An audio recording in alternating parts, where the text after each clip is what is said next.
Yes! Enfin, on arrive à la fin de cette putain d'année 2020. Ça sent la neige et sans mauvais jeu de mots, ça sent aussi le sapin. Bien vu, c'est Noël. Vu que les repas n'est pas encore prêt, vu que vous n'avez pas à attendre encore d'innombrables invités, pour une fois, vous avez quelques minutes de libre et vous vous êtes encore perdu sur YouTube.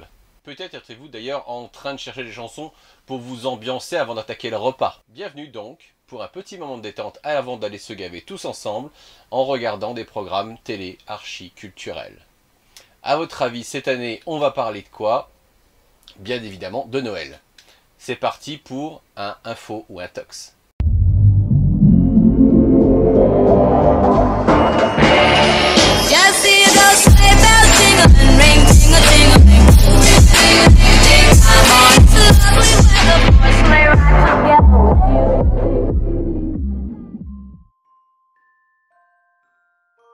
Vous le voyez partout, le gros Père Noël qui ne travaille qu'un jour par an.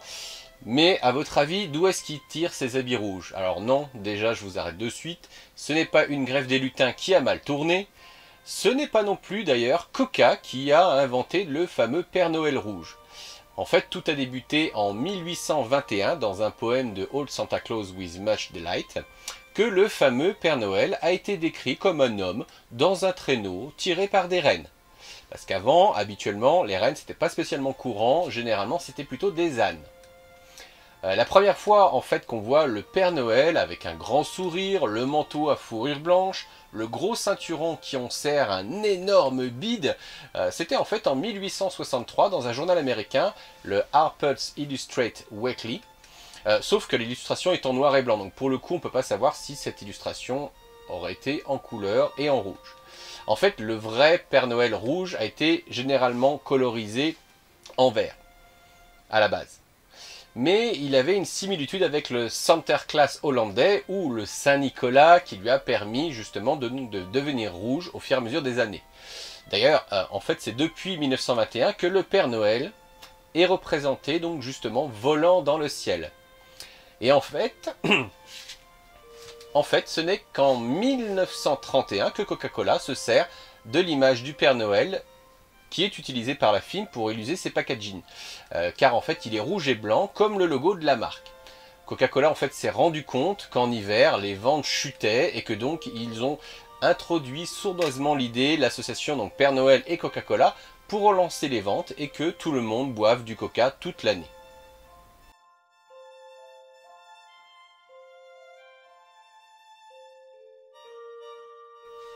Ceux qui jouent au dernier Assassin's Creed Valhalla ont déjà la réponse. Pour les autres, surtout en France, Noël est associé à la naissance de Jésus. Eh ben non, désolé, mais Noël n'est pas à l'origine une fête chrétienne, mais bien une fête païenne. Alors, il faut dire, à l'époque romaine et le christianisme, donc juste après la naissance de Jésus-Christ, dans les années 200 et 300 après Jésus-Christ, le christianisme n'était pas encore à la mode. Techniquement, le solstice d'hiver est situé entre le 20 et le 22 décembre, suivant bien sûr les années, et il était célébré en fait comme la victoire de la lumière sur les ténèbres, parce que en fait les jours s'allongeaient à nouveau. À partir d'Aurélien, le fameux empereur Aurélien durant la Rome antique, vers 1775 après Jésus-Christ, on fêtait le Sol Invictus, qui était fixé justement au 25 décembre par les Romains. À cette occasion, ils s'échangeaient des cadeaux en terre cuite jusqu'à la nouvelle année. À partir du IIIe siècle, l'Église commence à chercher le jour précis de la naissance de Jésus. Avant cette période, effectivement, les chrétiens ne fêtaient pas la naissance de leur prophète. Hippolyte de Rome fut le premier à affirmer que la naissance eut lieu le 25 décembre. Techniquement, le but principal était d'imposer cette fête en lieu et place du Sol Invictus, et ainsi de permettre de convertir plus facilement des païens en utilisant leurs traditions et leurs fêtes.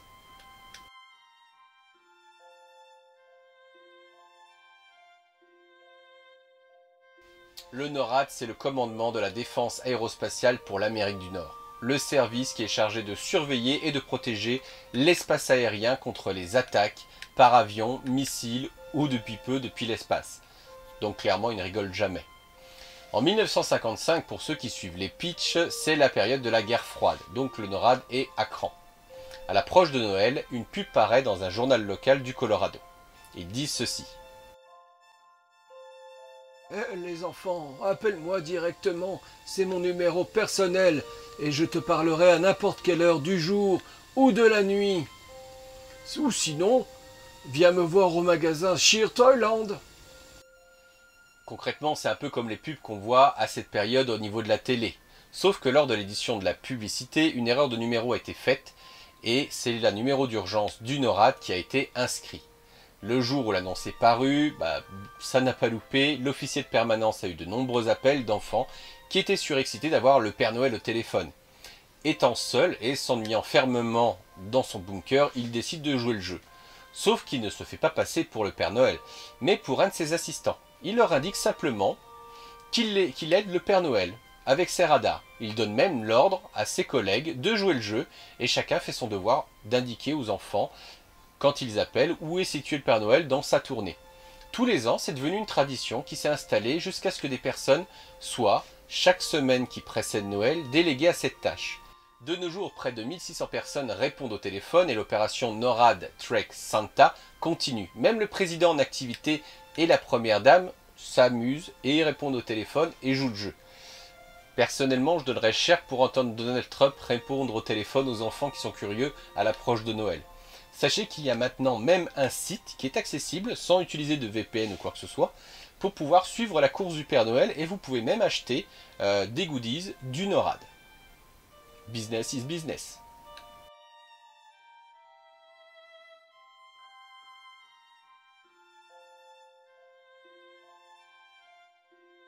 Dans de nombreux pays, en particulier en France, il est tout à fait possible d'écrire au Père Noël. Au Canada, pour écrire au Père Noël, il suffit de poster une lettre non timbrée en mettant Père Noël, pôle Nord, Canada, ho ho ho ho. La Société des Postes, avec l'aide de 13 000 bénévoles, se charge de récolter toutes les lettres avant le 11 décembre pour pouvoir y répondre et envoyer les réponses avant le jour du passage du gros bonhomme. Pour peu que les enfants aient mis une adresse de retour, bien évidemment. Il faut savoir qu'il y a plus de 15 millions de lettres qui sont renvoyées tous les ans de par le monde. Fin 2007, des enfants se sont vus recevoir une lettre du Père Noël avec dedans des insultes. Des choses en gros qu'il ne fallait pas dire à des enfants. La Société des Postes a même fait un communiqué officiel à l'époque en indiquant qu'elle allait enquêter pour retrouver l'elfe farceur. Surtout pour retrouver les responsables. Il s'avéra en fait que ce n'était ni le Père Noël qui était bourré, ni des elfes, mais simplement des adolescents qui avaient récupéré des lettres dans les boîtes et les avaient répondues avec toute la ferveur que l'on connaît aux ados, aux enfants. Nous voilà bien rassurés, en fait maintenant le Père Noël n'y était pour rien. Pas sûr que pour le coup, les ados reçoivent autre chose que du charbon le Noël suivant.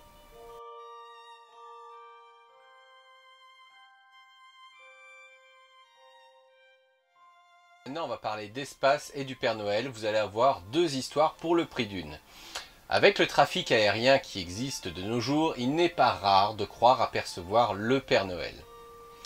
La première histoire se passe le 25 décembre 1968 en plein programme Apollo. Alors qu'Apollo 8 est en orbite autour de la Lune et dans sa face cachée, il lui est impossible d'émettre vers Houston. Pendant 40 minutes, le centre n'a plus de nouvelles des astronautes et au bout d'un moment, Jimmy Lowell leur lance sur les ondes « Houston, Apollo 8. Sachez que le Père Noël existe ». À Houston, tout le monde pousse un ouf de soulagement. Pas pour la déclaration de Lowell, mais surtout parce qu'il n'avait plus de nouvelles depuis un bon moment.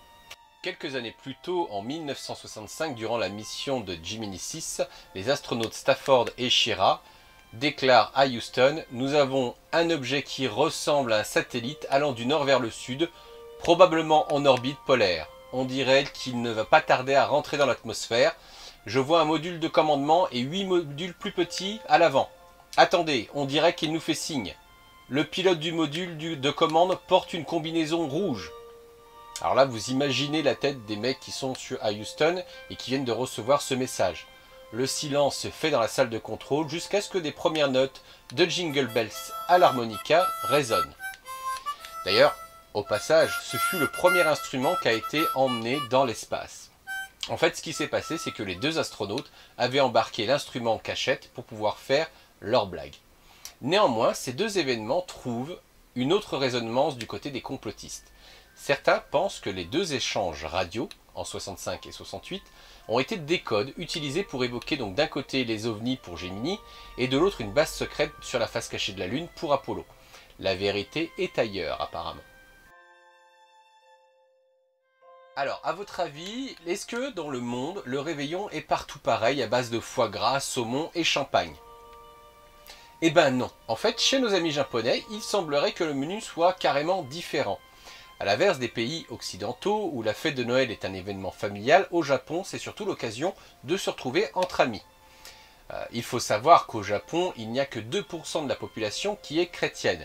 La plus grande religion est le shintoïste, avec aussi le bouddhisme, qui sont donc deux religions donc prédominantes. Au pays du soleil levant, donc, c'est surtout le folklore de Santa Kursu et les sapins de Noël qui font recette. Comme vous avez très peu de chances de trouver des dindes sur l'île, les Japonais se sont tournés vers le poulet frit et donc vers le KFC. D'ailleurs, KFC à Noël propose des menus poulet et champagne pour l'occasion.